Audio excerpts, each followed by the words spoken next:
Archive file A17 opened before anyone wrote it. The signal that cracks the multiverse starts in the cold archive vault, not in a legend. Archivist Vey is doing a job that should be boring. Then the cracked obsidian relic makes the first normal sentence impossible. At the cold archive vault, routine still exists. The first procedure is boring. Photograph the relic, weigh it, stamp the file, close the drawer. Archivist Vey keeps the cracked obsidian relic near the worklight, while archive file A17 waits under one clipped corner. Archivist Vey keeps one hand on one nearby tag, because people trust routine longer than they should. Cold blue light sits on the glass and makes the dust look metallic. From there, Archivist Vey wants to keep the file inside normal chronology. The intake clerk asks to call the board, and Vey tells him the line is dead before checking it. For a few seconds, the practical answer still has a chance. Someone checks the latch, the clock, or the catalog number, and that ordinary check comes back wrong. The argument becomes physical. Vey locks the pressure door with one hand on the red lever. The clerk once, too loudly, then stops when the file prints tomorrow's date. The first useful change is not a theory. The drawer opens an inch after the lock engages. The intake clerk closes one record and keeps one hand over the page. Writing it down would make it harder to undo. By contrast, Archivist Vey makes the kind of choice people defend later. Vey files the relic as recovered instead of received. The clerk pays first. The archive loses tomorrow's measurements before anyone records today's. The clerk holds one hand against the table. The result is already in the room. Under pressure, the clerk tries to make the moment sound procedural. It does not work. The obsidian piece does not move. The room around it changes because the file is not older than the archive. It is waiting for the archive to catch up. The old label stays on one record, and Archivist Vey has to carry it anyway. Past midnight, the clerk now has to live inside the Rasu LT. Nobody gets a speech. They get the drawer, opens an inch after the lock engages. The intake witness tries the ordinary fix first.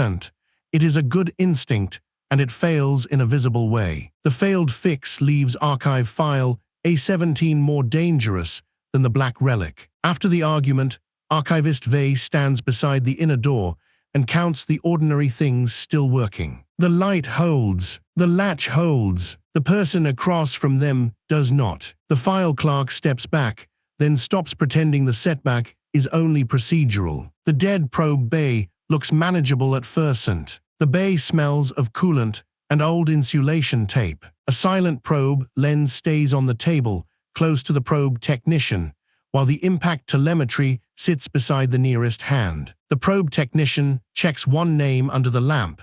The ordinary motion gives everyone one more second. Green diagnostic light pulses across a lens that should be dark. The technician wants to cut the feed before the board can classify it. The technician refuses Vey's order to replay the signal because the lens is reflecting a room behind them. No one panics yet. That would make the problem official. He pulls the data cable out hard enough to bend the pins. The night archivist keeps saying it is a mirror problem until she sees herself missing from the reflection. The room answers with a practical change. The mission wall redraws one route without asking permission. Vey slides one page flat and keeps two fingers on it. The probe tech chooses the practical lie. He keeps the damaged copy in his coat. The cost reaches the night archivist before the report can soften it. The probe bay erases the safest route from the mission wall. The archivist grips one rail. The result is already where everyone can see it. Vey reaches for the safest label. A silent probe lens keeps its place, but the old explanation fails. The lens has photographed the ruin from inside the archive. The old word stays on the page, and the feed technician has to walk it forward. The technician tries to undo the harm by returning to ordinary procedure. The procedure refuses to help. The impact telemetry records the cost anyway. The probe bay erases the safest route from the mission wall. The probe tech has a reason to hide the next detail. That is the human part. The choice is not madness, it is pressure. Then the mission wall redraws one route without asking permission, and the pressure becomes public. The night clerk asks for water and nobody answers quickly enough. That pause matters more than another explanation. The feed technician carries the cup over by hand, sets it down, and watches the room make the kindness feel late. The first minute inside the quarantine room is almost dull. The room has 2 chairs, 1 camera, and a checklist taped beside the hatch. The quarantine officer leaves a silver calibration needle where everyone can see it, and the quarantine order stays visible on the table. The quarantine officer sets 1 page beside the light, and nobody moves it. The hatch wheel is warm where nobody touched it. The officer wants 1 clean reason to let the staff leave. The officer argues with the board for 3 minutes while the needle points through the sealed wall. Everyone gives the ordinary explanation 1 last second. She puts the needle under a glass cup and weighs the cup down with her badge. Vey does not shout. That makes the officer feel worse. After that, the record has a new shape. The camera records an empty chair breathing. The classification board folds 1 sheet and traps it under 1 palm. The lock officer takes the option that can still be explained to a board. She seals the room with Vey still inside. That decision hurts Vey first, and the quarantine order seals a room no one has entered yet. Vey sets 1 cup down without drinking. The result has reached them first. The classification board tries to shrink the damage into paperwork. Nobody has to decorate the moment. A silver calibration needle now means this. The order names the officer as witness 6 hours before she signs it. The old name stays under the clip, but the quarantine chief can no longer trust it. Vey keeps moving because stopping would become an answer. After that, the order names the officer as witness 6 hours before she signs it. The quarantine room gives them 1 quiet minute. Someone checks a latch, a switch, a seal, or a timestamp. The check should end the argument. Instead, the order seals a room no one has entered yet. The next mistake is practical. The officer closes the outer hatch before the count is finished. The board notices, reaches for the handle, and leaves their hand there too long. The moonside dig shelter gives them a normal surface to hold onto. Outside, the dust storm is ordinary enough to be useful. The expedition transcript rests where nobody can pretend not to see it, while the survey lead keeps 1 hand near a bone white map tile. The survey lead counts 3 marks on 1 tag, then stops trusting the count. Dust ticks against the shelter like fingernails on paper. The survey chief wants the find treated as a field error. The field lead orders the courier to bury the tile, and the courier refuses because her name is already scratched into it. The quiet does not feel supernatural. It feels administrative. The courier wraps the tile in her scarf and walks it back through the storm. Her voice on the transcript is steady until the tile repeats her mother's house number. The proof stops being decorative when the transcript adds 1 sentence in the courier's handwriting. The sample courier presses 1 hand over the line nobody wants read aloud. The dig lead picks the answer that protects procedure first. The survey chief reports her missing before she leaves. The result is immediate for the sample courier. The expedition becomes a reply to a file already waiting. The courier puts 1 palm on the glass. The result is already behind it. The field courier says the official sentence first. The evidence is plain enough to hurt. The ruin is not sending a message to Earth. It is answering the archive. The category sits on the paper, while the field lead carries the cost past it. When they leave the moonside dig shelter, the route forward is narrower. The expedition transcript is still visible, a bone-white map tile is still close, and the messenger has paid first. The courier understands the cost before the senior people do. Nobody calls it revelation. They are too busy deciding who has to touch a pale map tile next. Nobody has a speech ready. The field courier wipes dust from 1 sleeve and keeps looking at the floor. The dig lead lowers their voice because the quiet is easier to survive than certainty. Nothing in the catalog mezzanine announces itself as history. The mezzanine is quiet enough that every stamp sounds rude. The sealed drawer tag remains the only thing nobody wants to move, while while the chronology correction lies flat in the working light. The catalog supervisor steadies one hand on the desk. Routine holds for another breath. Burnt paper smell climbs through the ladder well. The catalog supervisor wants the drawer deleted from the public index. The supervisor orders the junior analyst to sign a false correction, and the analyst signs it with the wrong hand. The sensible answer is still alive barely. The supervisor burns the duplicate card in an ash tray. The analyst, an apology to the card after it is already ash. What matters is the change left behind. The drawer tag appears on a shelf that had no drawer. The junior analyst moves one chair back and keeps the page in reach. The supervisor does not mean to hurt anyone. The analyst sends the coordinate to the recovery crew anyway. By the time anyone argues motive, the analyst is already carrying the cost. The catalog board loses authority over its own numbering system. The junior clerk watches one light change.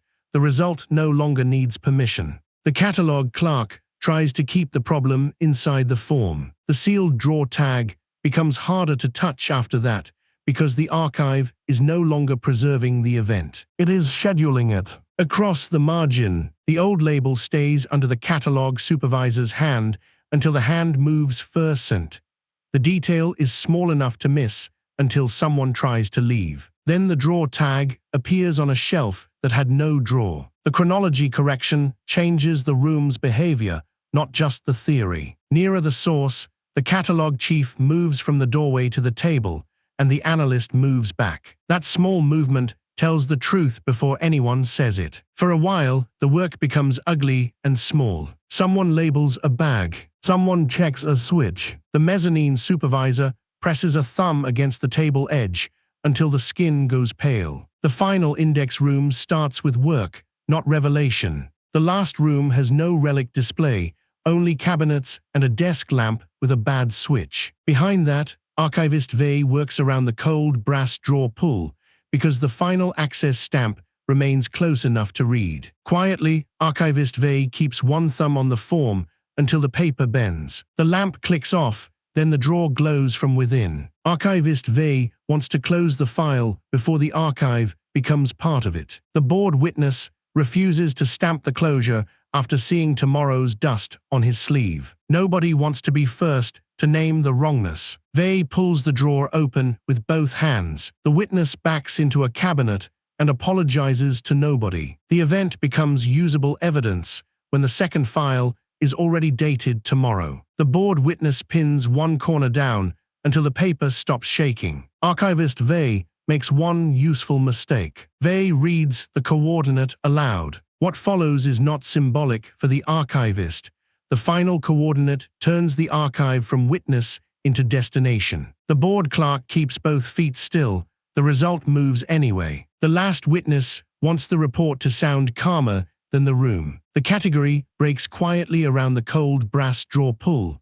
The archive was not chosen because it found the relic. It found the relic because it had already answered. The old word remains on the form, and Archivist Vey has to sign around it. A decision is not bigger. It is meaner. Archivist Vey can protect the report or protect the archivist, and the room has already made both choices expensive. The board clerk reaches for the drawer pull as if it is only evidence. It is heavier than the story anyone wants to tell. By the time the second file is already dated tomorrow, the old version of events is no longer usable. The last witness tries to leave with the first acceptable version. Archivist Vey blocks the doorway, not dramatically, just enough to make the lie wait in the room with them. The clerk asks for one more check because fear sounds better in procedural language. Archivist Vey allows it. The result is worse because the file is not older than the archive. It is waiting for the archive to catch up. A younger clerk drops a pen and apologizes as if that is the problem. The clerk kneels to pick it up, then stays there because standing would make a decision real. Another object will not change anyone. Consequence will. The probe bay erases the safest route from the mission wall. The file clerk reacts first, and that reaction changes what everyone else is allowed to deny. The lock officer holds the table edge while the classification desk reads the line again. Nobody is enlightened by it. They just understand who has to stay in the quarantine room when the door closes. After the argument, the quarantine chief stands beside the inner door and counts the ordinary things still working. The review board steps back, then stops pretending the setback is only procedural. The messenger steps away from a map tile and still cannot leave it behind. The survey chief places the expedition transcript under the lamp, and the ordinary room stops feeling available. The junior clerk pulls the nearest chair back without sitting down. That tiny retreat matters. It gives the supervisor enough space to make the wrong useful choice. The catalog chief closes the outer hatch before the count is finished. The catalog clerk notices, reaches for the handle, and leaves their hand there too long. Archivist Vey opens the folder, closes it, and opens it again. The second look is worse, because the second record is dated 1 day ahead. The clerk touches the object under glass with 2 fingers, then wipes those fingers on their sleeve. The gesture is small. It is also the first honest vote in the room. Archivist Vey presses a thumb against the table edge until the skin goes pale. Vey sets the impact telemetry beside a silent probe lens and tries to keep both hands flat. The flat hands are a lie. Everyone sees it. The officer crosses the quarantine room too quickly and has to walk back. The quarantine page seals a room no one has entered yet. Vey kneels to pick it up, then stays there because standing would make a decision real. The courier drops the first explanation before anyone orders them to. A white tile sits there with enough weight to make obedience look childish. The mezzanine supervisor presses the seal down and waits for it to cool. It does not cool. The weight gives the analyst time to understand the archive is no longer preserving the event. It is scheduling it. After the argument, the supervisor stands beside the inner door and counts the ordinary things still working. The junior clerk steps back, then stops pretending the setback is only procedural. The archivist carries the final access stamp across the room like it might spill. By the time it reaches the table, the board clerk has already lost the cleaner version. The final image is simple. Archivist Vey remains in the final index room with the brass handle close enough to touch. The archive does not solve the file. It proves the file was opened before the event it records. The new file is marked with tomorrow's date. Then the archive sealed the chart and opened a second